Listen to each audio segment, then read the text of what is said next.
Hello everyone, I am the Ark, and welcome to my review of the second season of Mighty Morphin Power Rangers. Like I did with the first review, I'm going to go over the history and the plot of the season. So spoiler alert for a show that's over 30 years old. Now let's get started. The season starts with the three-parter, The Immunity, where the Rangers compete in a dirt bike race for charity. Can you tell this is from the 90s? Speaking of the Rangers, let's quickly go over them. The Red Ranger, Jason Lee Scott, played by Austin St. John, is the leader of the group and teaches karate. The Black Ranger, Zach Taylor, played by Walter Jones, is the jokester / charismatic one who teaches hip-hop Keto. The Blue Ranger, Billy Cranston, played by David Yost, is the brainiac nerd of the group and my favorite ranger. The Yellow Ranger, Trini Kwan, played by Thuy Trang, is... okay, I still got nothing for her. She's probably the least developed still. The Pink Ranger, Kimberly Hart, played by Amy Jo Johnson, is the valley girl of the group. She does gymnastics and likes the mall and stuff like that. And lastly, the Green Ranger, Tommy Oliver, played by Jason David Frank, who just seems to be amazing at everything. Man, I love these guys. I hope nothing happens to this group. This season introduces a new villain, Lord Zed, the Emperor of Evil, played by Ed Neal and voiced by Robert Alexrod. There was only so much you can do with reusing shots for Rita, so it was bound to happen eventually. Luckily, Lord Zed is awesome. He had a metallic exoskeleton surrounding exposed muscles, a red visor, a staff with a Z. You can tell he's a much bigger threat than Rita was. Lord Zed is mad that Rita can't conquer the Earth and has to defeat the Power Rangers because those Power Rangers are nothing but mere infants! You were defeated by children! Lord Zed brings his own putties to the table, once with a big Z on their chest, which is their one weakness, as all you need to do is just hit it and the putty just dies. Oh, and Zed puts Rita in a space dumpster and sends it to space, where she'll never be seen again. Oh, and Goldar gets wings. This season also stars some character growth, or at least a side plot, for Bulk and Skull, played by Paul Schreier and Jason Narvi. Probably said those names wrong.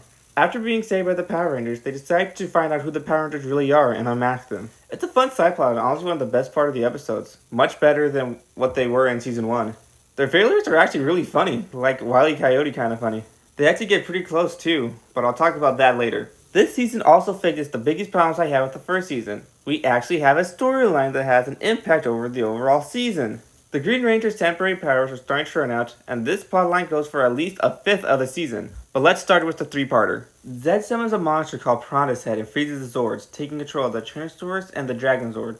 Zordon says that the Rangers will need to get new Zords transformed from the old Zords. These new Zords are called the Thunder Zords, taken from the Die Ranger footage. They didn't change the suits to the Die Ranger suits because the Mighty Morphin suits were too iconic for them to risk the change at the time. Anyway, Billy and Trini create a device to jam the monster's control over the Zords, and Billy realizes that he put the batteries in the wrong way. I don't believe it. I put the battery in upside down. Our genius. The Dragon Zord doesn't get a new Zord, so Tommy therefore has to sit all the Zord battle out. While we are on the subject, let's talk about the Zords. The 5 new Zords are the Lion Zord for the Black Ranger, the Firebird Zord for the Pink Ranger, the Unicorn Zord for the Blue Ranger, the Griffin Zord for the Yellow Ranger, and the Red Dragon Zord for the Red Ranger, obviously. Like the first season, the individual Zords look cool but aren't really used individually, aside from the Red Dragon Zord, which can literally turn into a dude.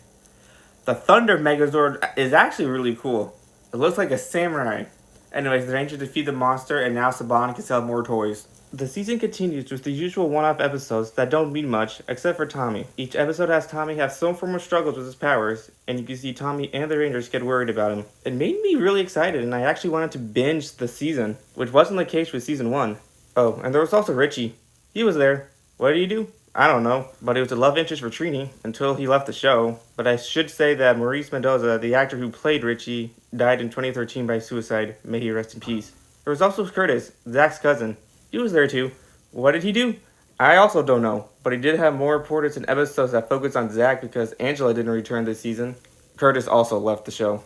Anyway, let's get back to Tommy. He finally loses his powers in the two-parter Green No More. Zed plans to drain the Green Ranger power to power a crystal that will power his Dark Rangers to rival the Power Rangers.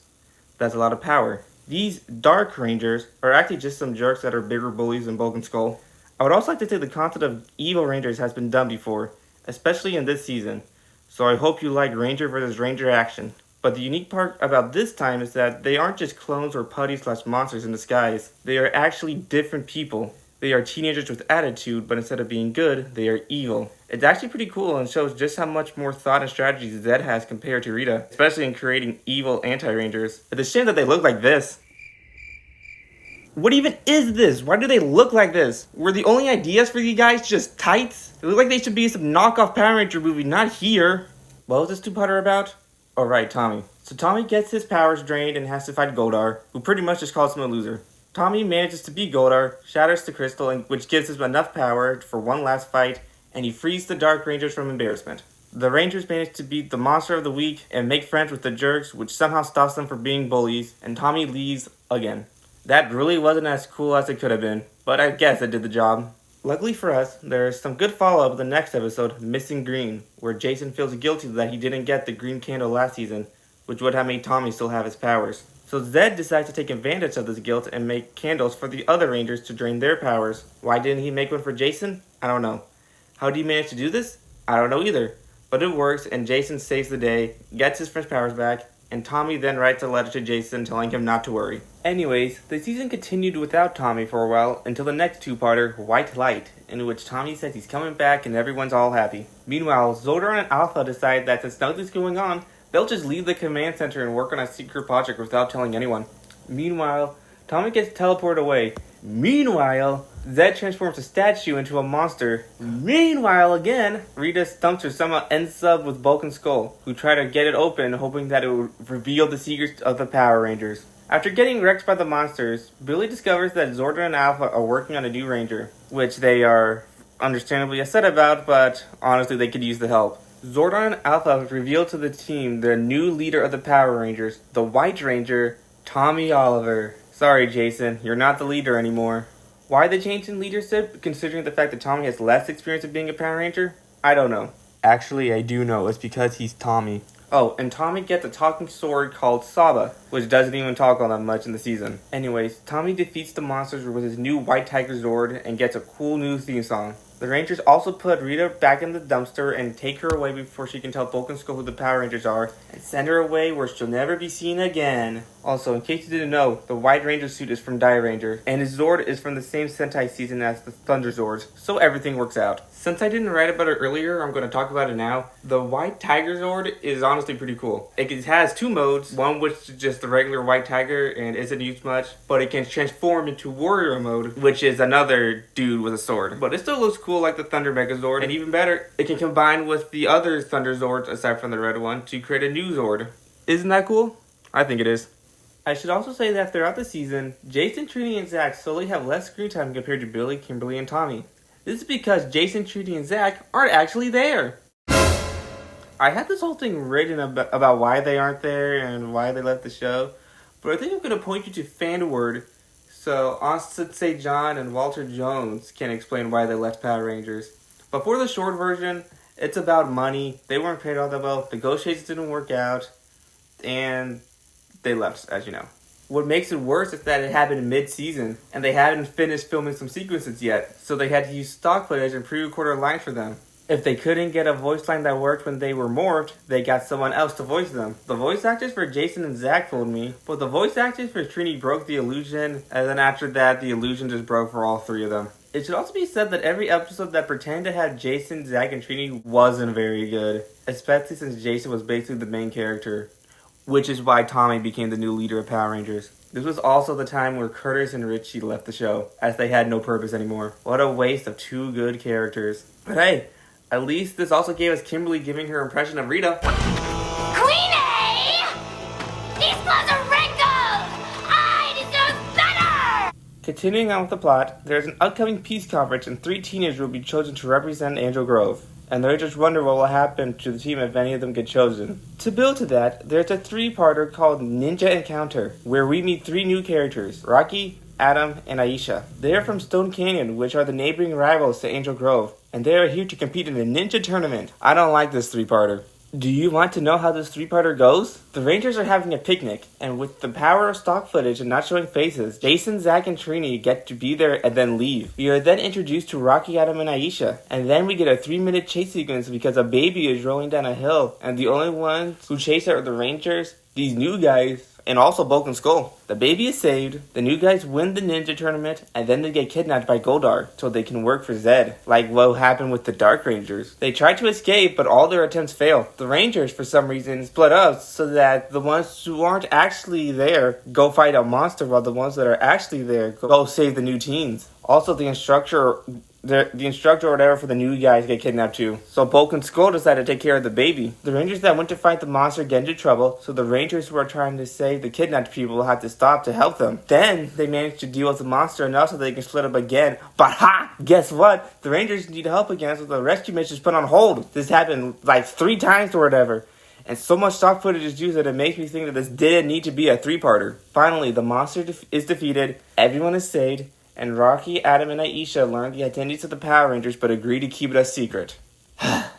Also, since I don't know where to put him in my script, I'm just going to talk about it now. We are introduced to Tor, the Shuttle Zord. He can protect the Zords and if needed, join the Zords to crush a monster. Wow. Anyway, in the 2-parter, The Power Transfer, Jason, Zack, and Trini are chosen to represent at the Peace Conference. So Zordon tells the team that they need to get the Sword of Light to transfer the power of the Red, Black, and Yellow Ranger to Rocky, Adam, and Aisha. The problem is that the sword is on another planet, and the fact that Lord Zed had his own Zord, Serpentera, that destroys planets. Serpentera is a dragon-looking Zord, and one that looks super cool, but runs on a single battery, so it always loses its power. The Rangers manage to get the sword right before Serpentera blows up the planet. The power transfer is complete, Rocky, Adam, and Aisha become the new Red and Black Ranger respectively, and we get our first real departure as Jason, Zack, and Trini leave the show. But now we have their replacements, and now that the Rangers, let's talk about them. The second Red Ranger, Rocky DeSantos, played by Steven Cardenas, does what Jason used to do, but like less. Yeah, I got it for him. The second Black Ranger, Adam Park, played by Johnny Young Bosch. Yeah, I also got nothing for him too. The second Yellow Ranger, Aisha Campbell, played by Karen Ashley, is friends with Kimberly. As you can tell, these characters don't really have much going for them. But how can you not like them? For having big shoes to fill, I'd say they did a great job and really enjoyed watching them. They're just really fun and nice. And now that we have actual actors for all the Rangers, the episodes will get better, right? Unfortunately, even with every character actually being there, things weren't necessarily getting better. For one, Zed slowly started to become just another Rita. At least he still looked intimidating with his voice and design. Many episodes are just filler and forgettable, aside from that one episode where the Rangers go on a talk show. But even that episode had the same problem this part of the season had. Nothing important really happens. In that episode, the one where they go on the talk show, Adam says he doesn't like cameras, and that goes nowhere. The monster for that episode was a camera. Well, it doesn't really do anything for Adam not liking cameras. The episode sets something up that could be cool, but doesn't do anything with it. There was a 2-parter called Rangers Back in Time where Zed turns the Earth around and reverses time, turning the Rangers into children, but that was easily solved and felt like a normal episode. Luckily, we got a 3-parter, The Wedding. The Rangers go to Australia, and Zed goes into a deep sleep to rejuvenate himself. But the big thing, Rita Repulsa returns to the moon, but this time with an actual plan. She gets Finster, yeah, I haven't seen him in a while, and gets him to restore her sight and make her look younger. And by younger, I mean we got a new actress for Rita, Carla Perez. Meanwhile, Alpha goes outside and then gets a disc inserted in him that makes him evil. And let me tell you, Evil Alpha is amazing. He's fun, an actual good threat, and he even makes fun of Zordon. This foolishness! No way, Egghead! I'm just getting started fooling with you! What are you doing? Evil Alpha teleports the Rangers to an abandoned theater where their powers will be limited for some reason. Things really start heating up when Rita puts the love potion in Zed's tubes, so that he'll fall in love with her. Fister also recreates old monsters to attack the Rangers. All goes according to his plans as the Rangers are dealing with the monsters, and Zed does in fact fall in love with Rita and plans to get married to her. Like immediately. And Goldar is not happy about it. The Rangers manage to escape, but Evil Alpha teleports them right back in. Most of the monsters attend the wedding while the 2 that stay behind get defeated by a net. The Rangers escape again, so Rita and Zed decided the best wedding gift is destroying the Power Rangers. So Goldar leads the monsters into war as they chase the Rangers, with everyone moving so slowly. The Rangers free Alpha and then get in their Zords to fight an army, and it sucks. The crew didn't actually have the Zord suits, so they just used stock footage and never had them appear on screen at the same time as the monsters, which leads to just punches and reactions. which doesn't really make things look cool. But anyways, the Rangers win, and Rita and Zed bicker like an old married couple. The rest of the season are just multi-parters, so let's go over them. Return of the Green Ranger has an evil clone of Tommy as the Green Ranger and fights the real Tommy, the White Ranger. Oh, and the Rangers are sent back to the 1700s. Anyways, we get Ranger for this Ranger action, the clone of Tommy goes back in time, and the Rangers return back to the present. Then there's a standalone episode, Best Man for the Job, and the only reason I mention it is because Kimberly and Tommy argue and it's very funny. You're useless. Let me handle this before you get hurt. You right. Yes, me, you arrogant airhead. The next two-parter, Storybook Rangers, have Tommy, Kimberly, and Rocky get sent into a book, but the others save them. The last two-parter, called Wild West Rangers, has Kimberly get sent back in time to the Wild West, where she meets the ancestors of the Rangers. Zed and Rita, Zed, and Gold are back in time to take over before there were Rangers. So Kimberly goes to the Wild West Command Center, gets the power coins, and gives it to the Rangers' ancestors, who are very confused but still take it anyways, giving the Ranger suits cowboy accessories. Anyway, the day is saved, nobody cares about the timeline, and Kimberly goes back to the past. And it's actually kind of fun. For the final episode, you'd think with all their attempts at storytelling with varying degrees of success, you'd think the season finale would be epic and not some regular episode like season 1, right? Well, if you thought that, then you're wrong. Again. A statue of Billy is made by one of Billy's many love interests, and it comes alive thanks to Zed and pretends to be Billy. Because if any character becomes evil or has an evil clone, it's Billy. At least the finale for season 1 wrapped up a subplot with Zach and Angela, and had Zach don the dragon shield. This episode doesn't do anything for Billy. And that's season 2. While it was loved back then, and people still love it now, I feel disappointed. It started off great, and I actually wanted to watch episodes back to back, but as the season continued, I felt like it got worse. Even though the season had memorable moments, I can't remember what episodes those moments were in. The monsters weren't all that memorable either. Like there was one that was a tank, but I honestly can't remember anything else about it. At least the pumpkin driver returned. Actually, the monsters from season 1 that returned were the only real memorable ones, except for a select few, of course, that I just can't remember for the life of me. The way this show handled Jason, Zach, and Trini leaving was bad, and the season struggled to make it right even after they were replaced. Also, this season had so many continuity errors and stuff that weren't brought up again. A main example is how Zed created his monsters, because at first it was that he only turned living things into monsters, but then he just started turning non-living things into monsters. I could just be misunderstanding it though. There are still some good things that happened. For one, Bulk and Skull stole the show. These two guys really helped me make it through. I was always excited to see them, and their plans to find out the Rangers' identities almost worked. I should also say that they're proving to be more than just bullies. Not only did they help save the baby, and then take care of the baby from that one three-parter, but they also had one of their best moments they ever had. They actually managed to discover the Rangers' identities, but once the Rangers needed help, Bulk and Skull stepped in, of course to get their memories right by the monster, but it was still amazing. I should also say that I love Lord Zed. He wasn't just trying to annoy the Rangers, he actually had plans. A big theme of the season is the Rangers going against each other, whether it's evil Rangers or not. I also really like that he replaced Finster's job making monsters, and then when they get destroyed, Finster said he could have done better. Though, now that Zed was in charge, Babu and Squad didn't really do anything. I would also like to say that the music is still great, especially the White Ranger theme. But even with all that, I still feel disappointed. The season started off strong, had a lot of potential, gave us some great and unforgettable moments, and didn't live up to it. So I have to give Mighty Morphin Power Rangers Season 2 a C+. Thank you for watching my review of the second season of Mighty Morphin Power Rangers. Next time, I'm going to review the Mighty Morphin Power Rangers movie. But until then, may the power protect you. Hey! Wait, see. Excuse me. I'm talking to Mr. Runner-Up here, and This you know. is ridiculous. I'll tell you what I know. All You're gonna be right. sorry.